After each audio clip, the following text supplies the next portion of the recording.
Hey everyone, it's Tidy here. In this video, I want to show you guys how to make your own Minecraft server. Because a lot of people make it seem like that servers are really hard to make and they're hard to maintain, when in reality, it's fairly the opposite. So the first thing you want to do is right click on your desktop and hover your mouse to new and folder. So when you do this, it creates a new folder. So I'm going to delete this because I already have a folder. And you can rename this anything you want. You can name it like Minecraft server and then press enter to save it. So right now there's nothing in this folder. So the next thing you want to do is open your web browser. In my case, I have Firefox, and you want to search up either bucket, spigot, or paper. So I'm going to take a bit of time to explain these three and the differences between them.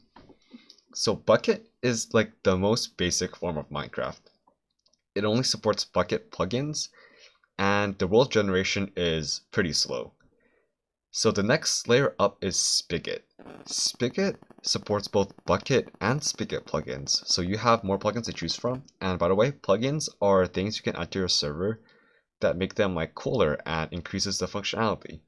So things such as like teleportation, if you want to have the /tpa or like /home command, those plugins all require spigot because it's essentials and essentials runs on spigot.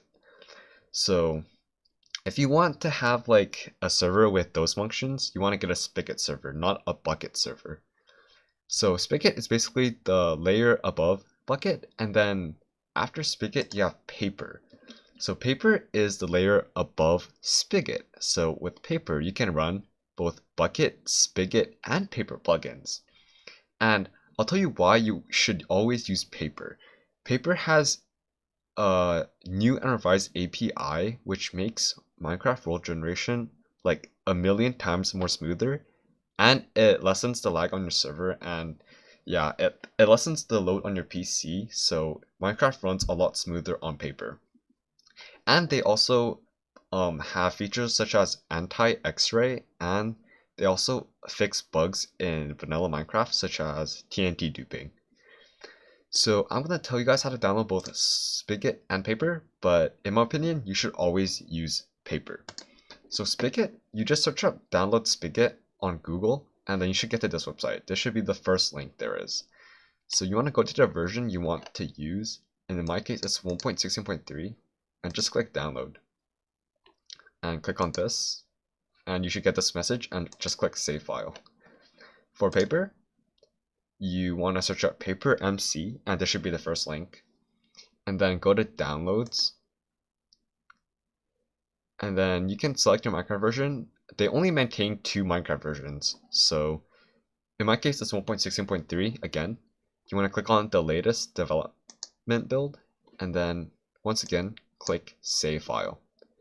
So now that the files are in your download folder, you can click on this little icon, and then it will open your download folder. So excuse me, I have like a lot of junk here. So you want to copy whichever you want onto your desktop. So we have paper and spigot right now, but in this video I'll only use paper because it's obviously like the superior build. So you want to drag this into your Minecraft folder, and then you guys should notice that I have this file, and I'll explain it in a moment. But right now, you want to rename your paper file into paperclip.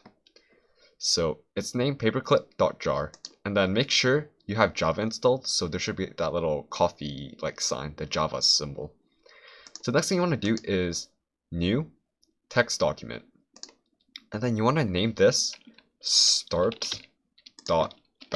It's really important that you edit the extension as well, so make it start.bat, and when you press enter you'll get this message. You want to press yes, and then I'm not gonna say yeah, wait, I'm gonna say yes to this, and then it should have that little gear icon thing. So I'm gonna delete this, but you want to right click on your start.bat, and then you want to edit with Notepad. If you don't have Notepad++, you can just use Notepad. It's the exact same thing.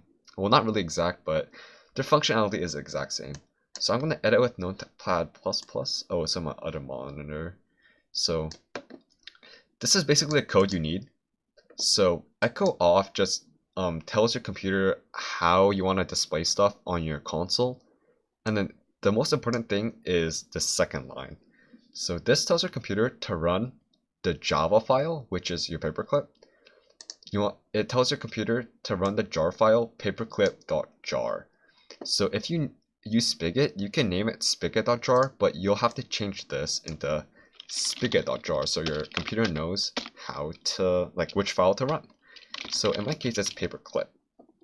And the other two important things are these two lines. So the first one is the minimum amount of RAM you want to use. So in my case, it's 1024 megabytes of RAM. And then the second value is the maximum number of megabytes of RAM you want to use on your server. So the first value always has to be lower than the second value or else your server won't start. So your second value can be like 2048 megabytes of RAM. So this is your minimum value of 1 gigabyte. This is your max value of 2 gigabytes. But in my case, I'll just put it as the same. So the server will only use 1 gigabyte of RAM. And you want to save that by pressing Control S, and then you can close that. So now you want to run your bat file by double clicking it, and then it should bring up a command prompt. And now it says downloading vanilla jar, so we're going to have to wait for this to download. But after this downloads, your server will be ready to play. So you want to connect with your IP. So you want to open your Minecraft client, click multiplayer, and go to direct connection. And if you type in localhost, this is your IP address. And if you don't want that, and if you want your friends to also be able to connect, you can go onto your web browser and search up what is my IP, and then send that to your friends, and they'll be able to connect. Just note that you'll have to port forward in order for your friends to connect. So make sure to read a tutorial on how to port forward on your router.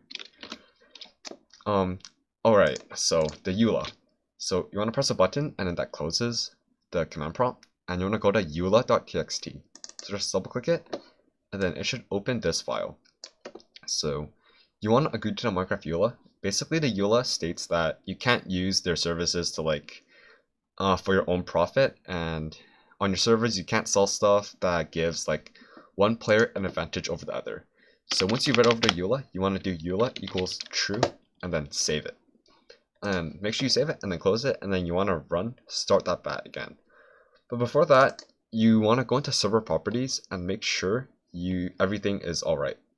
So you can set the modded, which is for airborne. The modded is airborne survival 1.9 to 1.16. So you can set that here. And it's frozen? No, it's here. Alright. You can set your server port, and the important things are all the way up here. So spawn protection states how many blocks must a player travel from spawn before they can break stuff. So I like to set this value to 0, because then you can break stuff when you get in. You can set the difficulty level, whether PvP is on or not, hardcore mode, and there should also be one that is the view distance. Yeah, view distance. So this states how many chunks are loaded when a player is standing still. So if I stand in the middle of the map, then 10 chunks on my right, forward, backwards, left side will be loaded. So the higher this value is, the more RAM your server will use. So you can set this value to like 6 or 7 to make sure your server doesn't load too many chunks and it doesn't lag. So on airborne, the view distance is 6 to reduce lag. But on default, it's 10, right? Was it 10? Yeah, it's 10. So once you made your changes, Control S to save, and then close. And then now you can run your start.bat, and this time it should work. So let's just wait for it to load up, and you'll see a bunch of fancy code, but it's not really that fancy. So just wait for it to load. It should say preparing spawn region, and once you see timings reset, you know you can join because the server has fully booted up. So now you want to go to your direct connection, type in localhost, and then click join server. So now it's encrypting and it's joining world. So let's just wait for the world to load. And there we have it. We're in the world and whoa, there's a desert temple right there. This will be a good map to speedrun on. But now you want to go back to your console, and because you're the owner of the server, you can type OP. Oh, you don't need to type the slash, by the way. The console puts the slash in by itself. So if you just type OP and then your username, tidyrice, then it says made tidyrice a server operator. So now if we do commands like game mode creative, we're actually allowed to use the command. And this is where paper comes in handy.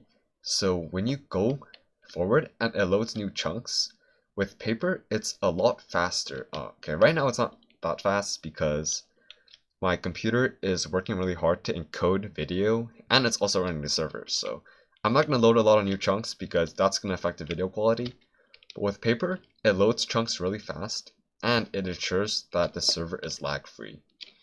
So now that we have our server running, if you want to stop the server, please don't just click the X because that's going to corrupt your world files and it might roll back your server a couple of seconds. So when you're ready to shut down your server, just type in stop. It's just the 4-letter word stop. Press enter and then it kicks people from the game and it saves all your chunks. There we go. Now you can press any key and then it will close the the console. So now you see that there's like a bunch of stuff here. The important things are server properties, bucket YML, paper YML, spigot YML, and there's a plugins folder where you can drop all your plugins in here if you have any. I might do another tutorial on this, but right now you guys should have your server up and running. So I wish you guys all the best on your server making adventures, and I hope this tutorial has helped you a lot. So if you guys enjoyed this video, please subscribe and hit that like button if you loved it. And yeah, I'll see you guys next time. Bye!